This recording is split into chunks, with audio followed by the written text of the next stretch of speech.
प्रिय भक्तों, माँ गौरी और महादेव के पुत्र भगवान गणेश जो प्रथम पूज्य हैं, उनकी पूजा से व्यक्ति पर आए समस्त विघ्नों एवं कष्टों का अंत हो जाता है। जब कभी इस संसार पर या देवताओं पर कोई संकट आया है तो उन्होंने भी सहायता के लिए अनेकों बार भगवान गणेश की उपासना की है। ऐसी ही एक कथा आज हम आपको सुनाने जा रहे हैं। जब एक दुष्ट असुर के आतंक से समस्त देवता गण भयभीत हो गए थे, तब भगवान गणेश ने कैसे उस असुर से समस्त देवताओं की रक्षा की। कौन थे वो असुर और क्या है ये संपूर्ण कथा, आइए जानते हैं। प्रिय दर्शकों, ऐसी ही धार्मिक व रोचक कथाओं के लिए हमारे चैनल को सब्सक्राइब करें और साथ ही साथ बेल आइकन को भी प्रेस करें, जिससे हमारी वीडियोस आप तक पहुंचती रहे। अगर वीडियो अच्छी लगी तो इसे लाइक करें। प्रिय भक्तों, समुद्र मंथन से जब धन्वंतरी देव अमृत कलश लेकर निकले, तब देवताओं और असुरों के मध्य अमृत पान के लिए महासंग्राम छिड़ गया और इसी बीच असुरराज बलि धोखे से अमृत कलश लेकर वहां से भाग निकले। तब भगवान विष्णु ने असुरों से अमृत प्राप्त करने के लिए अपना अति सुंदर रूप मोहिनी रूप धारण किया। सभी देवता तथा असुर भगवान विष्णु के मोहिनी रूप को देखकर उन पर मोहित हो गए। यहाँ तक कि स्वयं देवों के देव भी उनके इस रूप को देखकर अनदेखा करने में असमर्थ रहे और मोहिनी के अति सुंदर रूप को देखकर उनके प्रति आकर्षण की भावना से महादेव के अंश से एक अत्यंत भयानक असुर की उत्पत्ति हुई, जिसके नेत्र तांबे की भांति चमकदार थे। वो एक असुर प्रवृत्ति का था, इसीलिए वो अपनी शिक्षा और दीक्षा प्राप्त करने के लिए दैत्य गुरु शुक्राचार्य के पास जा पहुंचा। जब वो दैत्य गुरु के पास गया तो उसके क्रोधित स्वभाव को देखकर दैत्य गुरु ने उसका नाम क्रोधासुर रख दिया और कुछ समय पश्चात दैत्य गुरु ने उसका विवाह शंबर दैत्य की रूपवती कन्या प्रीति से करा दिया। दैत्य गुरु, मैं समस्त ब्रह्मांड पर अपना राज चाहता हूँ। आप मुझे अपना आशीर्वाद दें।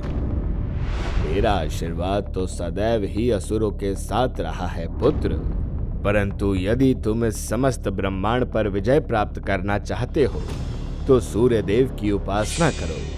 मैं तुम्हें भगवान सूर्य की उपासना के मंत्र की दीक्षा प्रदान करता हूँ। इसके पश्चात दैत्य गुरु शुक्राचार्य ने क्रोधासुर को सूर्य देव के मंत्र की दीक्षा प्रदान की।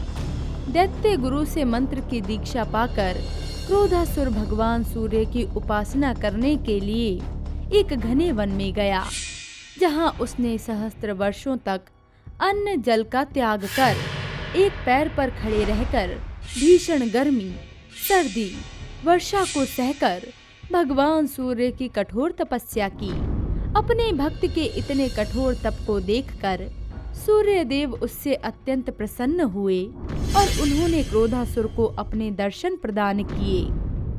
अपनी आंखें खोलो क्रोधासुर, तुमने सहस्त्र वर्षों तक मेरी अत्यंत कठोर तपस्या की है, इसलिए आज मैं तुम्हें तुम्हारी तपस्या का फल प्रदान करने आया हूँ। सूर्यदेव, आपके दर्शन पाकर मैं कृतार्थ हुआ।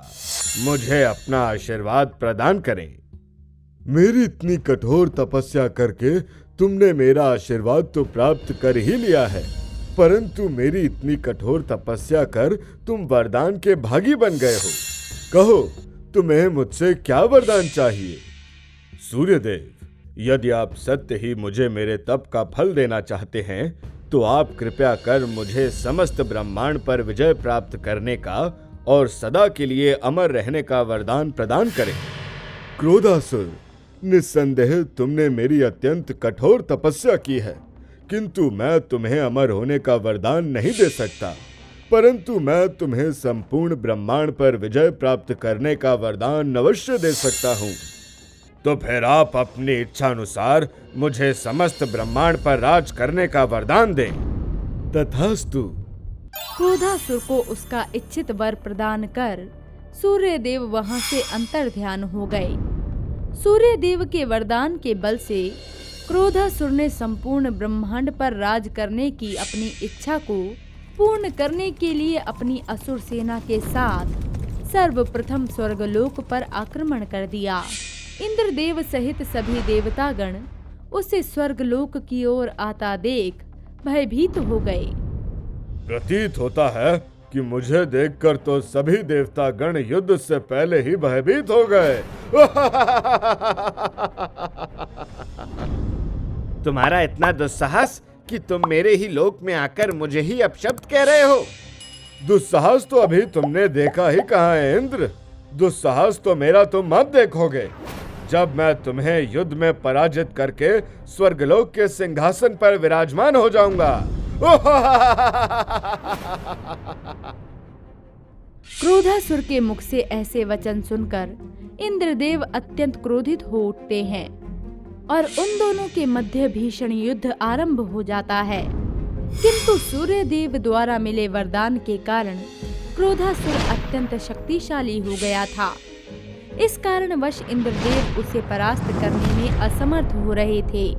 इंद्रदेव ने क्रोधासुर को युद्ध में परास्त करने के अनेक प्रयास किए, किंतु वो उससे युद्ध जीतने में सफल न हो सके और क्रोधासुर इंद्रदेव को पराजित कर स्वर्गलोक के सिंहासन पर विराजमान हो गया।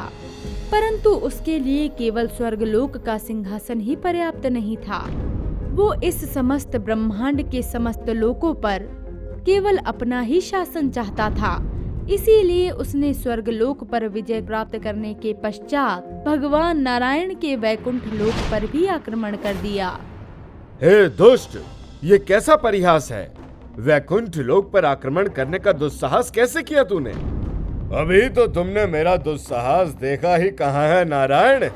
अभी तो मैं तुम्हारे इस लोक पर विजय प्राप्त कर तुम्हारी तरह इस शेषनाग की शैया पर विश्राम करूंगा। अपनी वाणी को तनिक विराम दे दुष्ट असुर। मेरे धैर्य की परीक्षा ना लो। अपने इस क्रोध को बचाकर रखो विष्णु। ये युद्ध के समय तुम्हारे काम आएगा। तेरा इतना दुस्साहस दुष्ट। क्रोधासुर के अहंकार भरे वचनों को सुनकर भगवान विष्णु के क्रोध की ज्वाला फूट पड़ी और उन दोनों के मध्य भयंकर युद्ध छिड़ जाता है। दोनों एक दूसरे पर अपने शक्तिशाली अस्त्रों से प्रहार करते हैं और दोनों का युद्ध बड़ा ही भयंकर हो जाता है। किंतु सूर्य देव के दिए गए वरदान का मान रखने के लिए किसी से पराजित न होने वाले नारायण भी युद्ध में क्रोधासुर के हाथों परास्त हो जाते हैं और क्रोधासुर भगवान विष्णु के वैकुंठ लोक पर भी अपना अधिपत्य स्थापित कर लेता है। महाराज, आप तो बड़े ही शक्तिशाली हैं। पहले आपने इंद्रदेव को हराकर स्वर्गलोक को जीत लिया और अब स्वयं नारायण को परास्त कर आपने वैकुंठ लोक पर भी अपना अधिपत्य स्थापित कर लिया। अभी तो मुझे इस ब्रह्मांड के समस्त लोकों पर अपना अधिपत्य स्थापित करना है, परंतु अन्य लोकों से पूर्व मुझे कैलाश पर अपना अधिपत्य स्थापित करना है। स्वर्ग लोक और वैकुंठ लोक पर अपना अधिपत्य स्थापित करने के पश्चात क्रोधासुर ने कैलाश पर भी आक्रमण कर दिया, जिसे देखकर महादेव उस पर अत्यंत क्रोधित हो गए। मूर्ख दैत्य, ये तू क्या कर रहा है? क्या तुझे ज्ञात नहीं कि ये मेरे स्वामी महादेव का निवास स्थान है? तेरा दुस्साहस कैसे हुआ कैलाश पर आक्रमण करने का? दुष्ट, अपनी भूल को स्वीकार कर और चला जा यहाँ से, अन्यथा आज मेरे स्वामी के हाथों तेरा अंत होना निश्चित है। कोई मेरा अंत नहीं कर सकता। मैं सर्वशक्तिशाली हूँ। स्वयं महादेव भी युद्ध में मुझे परास्त नहीं कर सकते। और यदि कोई शंका है तो मुझसे युद्ध करके आप उस शंका की भी पूर्ति कर लीजिए महादेव। दुष्ट असुर, मुझे तुझसे युद्ध करने के लिए विवश ना कर, अन्यथा मेरे क्रोध की अग्नि से तू आज भस्म हो जाएगा। इस समस्त संसार में मुझसे अधिक शक्तिशाली कोई नहीं। आप कदापि मेरा वध नहीं कर सकते। क्रोधासुर के मुख से इतने कटु और अहंकार भरे वचन सुनकर महादेव अत्यंत क्रोधित हो जाते हैं। किंतु उन्हें क्रोधासुर को सूर्यदेव द्वारा दिए गए वरदान का स्मरण होता है। क्या सोच रहे हो? युद्ध कीजिए मुझसे महादेव। तुम्हें सूर्यदेव द्वारा मिले वरदान का मुझे भली भांति स्मरण है। स्वयं पर इतना अहंकार करने वाले मूर्ख क्रोधासुर, मैं चाहूं तो एक क्षण में तेरे जीवन का अंत कर सकता हूं, किंतु सूर्यदेव के वरदान का मान रखते हुए मैं तुझे जीवित छोड़ रहा हूं। सूर्यदेव के वरदान का मान रखते हुए महादेव क्रोधासुर का वध नहीं करते और इसी कारण क्रोधासुर कैलाश पर भी अपना आधिपत्य स्थापित कर लेता है। इसके पश्चात वो स्वयं सूर्यदेव के लोक पर जाकर भी आक्रमण कर देता है। सूर्यदेव इस बात से अत्यंत दुखी होते हैं कि जिस क्रोधासुर ने उनकी इतनी अत्यंत कठोर तपस्या करके उनसे वरदान प्राप्त किया, आज उसी क्रोधासुर ने स्वयं उनके लोक पर ही आक्रमण कर दिया। सूर्यदेव क्रोधासुर के इस कृत्य से अत्यंत दुखी हुए और वो स्वयं ही अपने लोक को छोड़कर वहां से प्रस्थान कर गए और सहायता हेतु भगवान गणेश की शरण में जा पहुँचे, क्योंकि गणेश जी की भक्ति से क्रोध को नियंत्रित किया जा सकता है। इसीलिए क्रोधासुर के क्रोध और अहंकार से सृष्टि को बचाने के लिए सूर्यदेव ने गणेश जी का आवाहन किया। हे प्रभु गणेश, रक्षा करे प्रभु, उस दुष्ट दैत्य क्रोधासुर से इस समस्त संसार को बचाएं। उस दुष्ट ने मुझसे वरदान की प्राप्ति कर सभी देवतागण, भगवान नारायण और महादेव को भी व्याकुल कर दिया है। अब आप ही हैं जो उस दुष्ट से हमारी रक्षा कर सकते हैं। आप चिंतित ना हो सूर्यदेव, उस दुष्ट के अहंकार को नियंत्रण करना अति आवश्यक है। मैं संसार के कल्याण के लिए अवश्य ही क्रोधासुर से युद्ध करूंगा। तब क्रोधासुर के अहंकार का अंत करने के लिए भगवान गणेश ने अपना लंबोदर अवतार धारण किया और क्रोधासुर से युद्ध करने उसके समक्ष जा पहुँचे। दुष्ट क्रोधासुर, तेरे अंत का समय अब निकट आ गया है। मेरे क्रोध से अब तेरी कोई भी रक्षा नहीं कर सकता।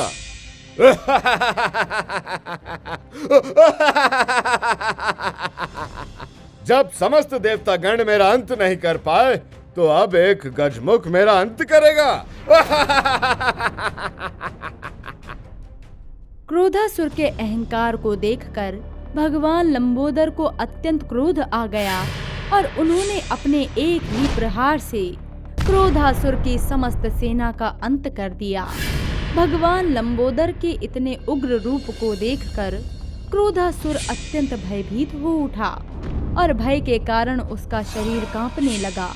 भगवान लंबोदर के क्रोध के समक्ष उसकी समस्त शक्तियां क्षीण पड़ गई और वो भगवान लंबोदर के प्रहार करने से पूर्व ही उनके क्रोध से भयभीत होकर उनके समक्ष नतमस्तक हो गया।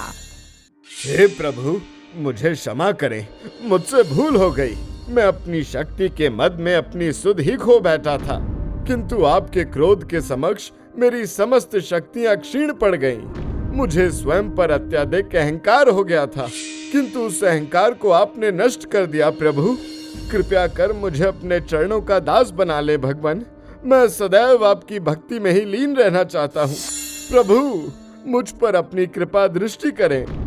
भगवान लंबोदर के क्रोध मात्र से ही क्रोधासुर जैसा भयंकर असुर भी नैतिकता के मार्ग पर आ गया और उसने समस्त देवताओं को उनके लोकों का आधिपत्य पुनः लौटा दिया और वो सदैव के लिए भगवान प्रभु के चरणों का दास बन गया। प्रिय भक्तों, क्रोध और अहंकार भरे कार्य सदा ही विनाशकारी परिणाम लाते हैं, किंतु उचित समय पर क्रोध और अहंकार का त्याग करने वाला व्यक्ति सदा ही सुखी रहता है।